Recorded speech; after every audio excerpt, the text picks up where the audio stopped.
Assalamualaikum everyone, welcome back to my channel Cook With Arpa।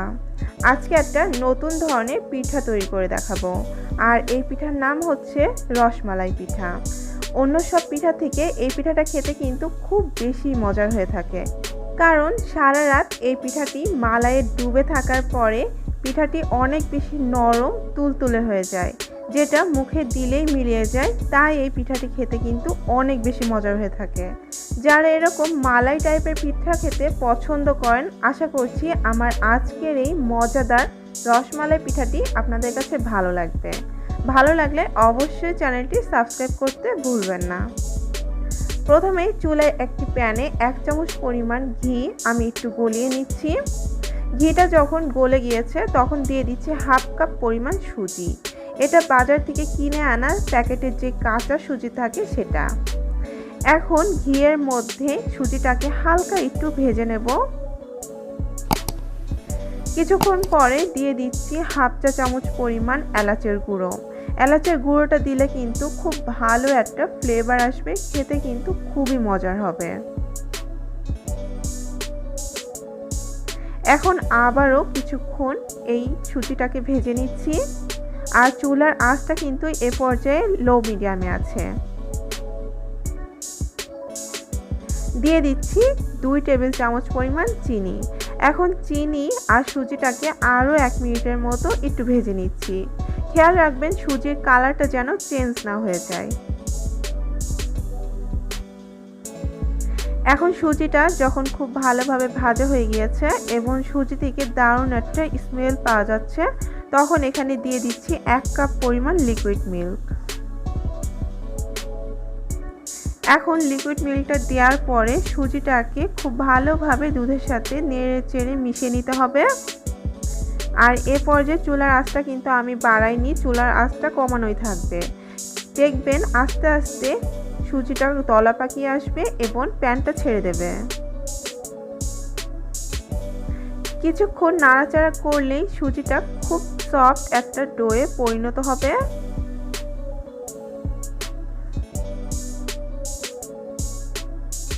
আমার কিন্তু বেশি সময় লাগেনি, মাত্র কয়েক মিনিটের ভেতরেই এটা একটা সফট ডোয়ে পরিণত হয়েছে, আর প্যানটাও ছেড়ে দিয়েছে।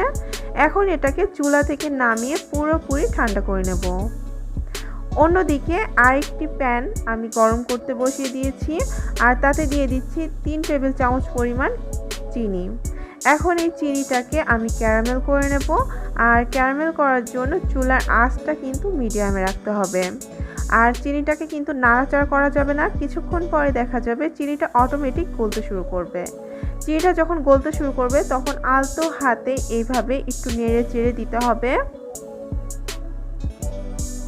আর তারপরে দেখা যাবে চিনিটা একেবারে লিকুইড হতে শুরু করেছে।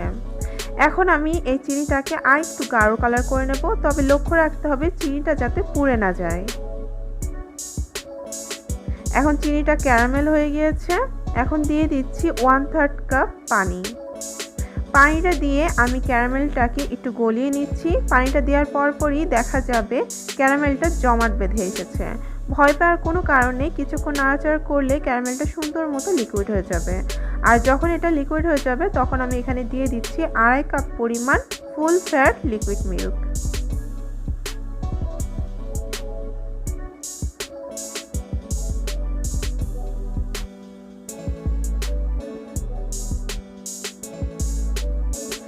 এখন দুধটাকে নেড়ে চেড়ে একটা বলক তুলে নিতে হবে। এখন এই দুধের মধ্যে দিয়ে দিচ্ছি 1/4 কাপ গুঁড়া দুধ। গুঁড়া দুধটা দিলে কিন্তু টেস্টটা ভালো আসে। আর চেষ্টা করবেন দুধে বলক আসার আগে গুঁড়া দুধটা মিশিয়ে নিতে, তাহলে গুঁড়া দুধটা খুব সুন্দরভাবে মিশে যাবে। এখন এই পর্যায়ে দিয়ে দিচ্ছি 1/4 কাপ চিনি। কেউ চাইলে কনডেন্স মিল্কটাও ব্যবহার করতে পারেন। এখন দুধে বলক চলে এসেছে, আমি 1 থেকে 2টা বলক তুলে নিয়েছি। খুব বেশি ঘন করার দরকার নেই, তাহলে কিন্তু আমাদের পিঠাটা মালাইটা সোক করতে পারবে না। এখন এটাকে ঢাকা দিয়ে চুলা থেকে নামিয়ে একটা সাইডে রেখে দিচ্ছি। আর এই মালাইটা কিন্তু ঠান্ডা হয়ে গেলে চলবে না, আমাদের কিন্তু পিঠাটা তৈরি করার জন্য গরম মালাই লাগবে। এখন আমি সুজির যে ডোটা তৈরি করে নিয়েছিলাম সেটা পুরোপুরি ঠান্ডা হয়ে গিয়েছে। এখন এখানে দিয়ে দিচ্ছি 1 চিমটি পরিমাণ লবণ। কেউ যদি মিষ্টি খাবারে লবণ খেতে না চান তাহলে এটা স্কিপ করতে পারেন। দিয়ে দিচ্ছি 1 টেবিল চামচ পরিমাণ গুঁড়া দুধ আর দিয়ে দিচ্ছি একটা ডিমের কুসুম। আমি কিন্তু এখানে সাদা অংশটা ব্যবহার করিনি, জাস্ট কুসুমটা দিয়েছি।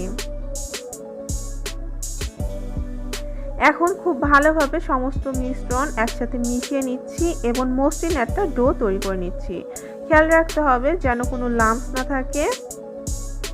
খুব ভালোভাবে মিশিয়ে নিতে হবে। আমি বেশ সময় নিয়ে মাখিয়ে নিয়েছি।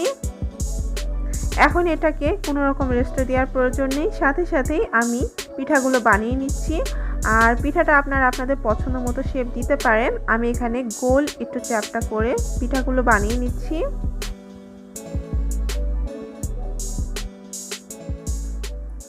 মসৃণভাবে বানিয়ে নিতে হবে, কারণ এই পিঠাগুলোকে কিন্তু আমরা তেলে ভাজবো।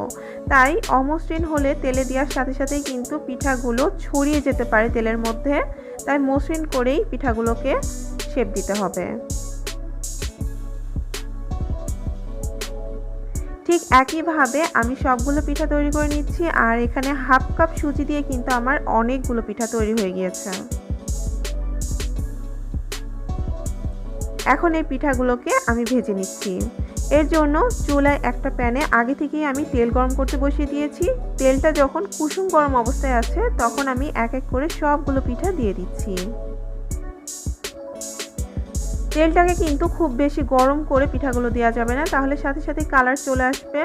তাই তেলটা কুসুম গরম অবস্থায় পিঠাগুলো দিয়ে দিতে হবে।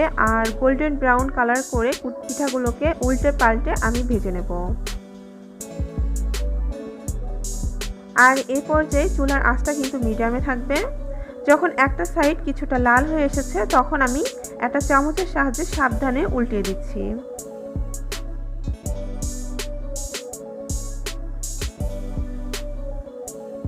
একটু সাবধানে উল্টে পাল্টে দিতে হবে, কারণ এই পিঠাটা কিন্তু আমরা সুজি দিয়ে তৈরি করেছি। তাহলে পিঠাগুলো যদি প্রথম পর্যায়ে ভেঙে যায় তাহলে কিন্তু পিঠাগুলো তেলের মধ্যে ছড়িয়ে যাবে। এখন পিঠাগুলোকে আমি বেশ লাল লাল করে ভেজে নিয়েছি।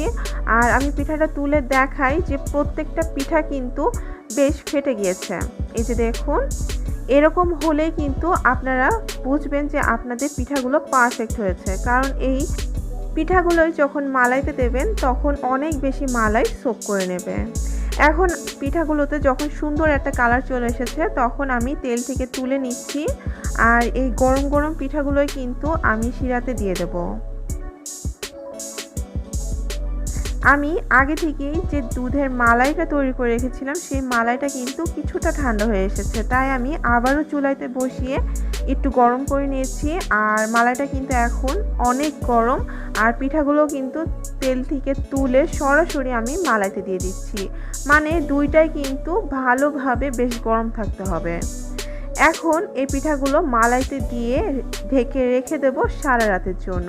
এতে করে পিঠাগুলো খুব বেশি সফট, নরম, তুলতুলে আর পারফেক্ট হয়ে যাবে। এখন সারা রাত শেষে আমি সকালে আপনাদের পিঠাগুলো দেখিয়ে দিচ্ছি কেমন হয়েছে। এই যে দেখুন, আমার পিঠাগুলো কিন্তু অনেকটাই ফুলে গিয়েছে। আর মালাই খেয়ে পিঠাগুলো কিন্তু রসে টইটুম্বুর হয়ে গিয়েছে। আর মালাইটাও অনেক ঘন হয়ে এসেছে। এখন এই পিঠাগুলোকে আমি সার্ভ করে নিচ্ছি।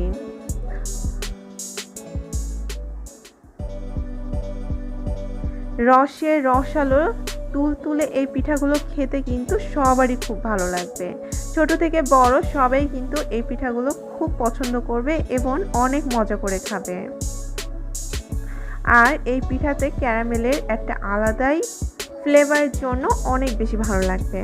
এখন আমি আপনাদেরকে একটা পিঠা ভেঙে দেখাই ভেতরটা কেমন হয়েছে। একেবারেই রসালো, দেখুন ভেতর পর্যন্ত রসটা অনেকটাই সোক করে নিয়েছে। আর এই পিঠাগুলো এত নরম, আমি আপনাদেরকে দেখাই যে চামচ দিয়ে একটু সরাতে গেলেই কিন্তু ভেঙে ভেঙে যাচ্ছে, একেবারেই খুলে আসছে, মানে মুখে দিলেই একেবারেই মিলিয়ে যাবে। আশা করছি আমার আজকের এই মজাদার পিঠা রেসিপিটি আপনাদের ভালো লেগেছে। অতিথি আপ্যায়নে এই পিঠাটি একটা পারফেক্ট ডিশ হতে পারে। যদি আমার আজকের রেসিপিটি আপনাদের ভালো লেগে থাকে তাহলে লাইক এবং সাবস্ক্রাইব করে পাশে থাকবেন। আগামীকাল আবারও নতুন কোনো রেসিপি নিয়ে হাজির হব। সে পর্যন্ত সাথেই থাকুন, ভালো থাকুন। আল্লাহ হাফেজ।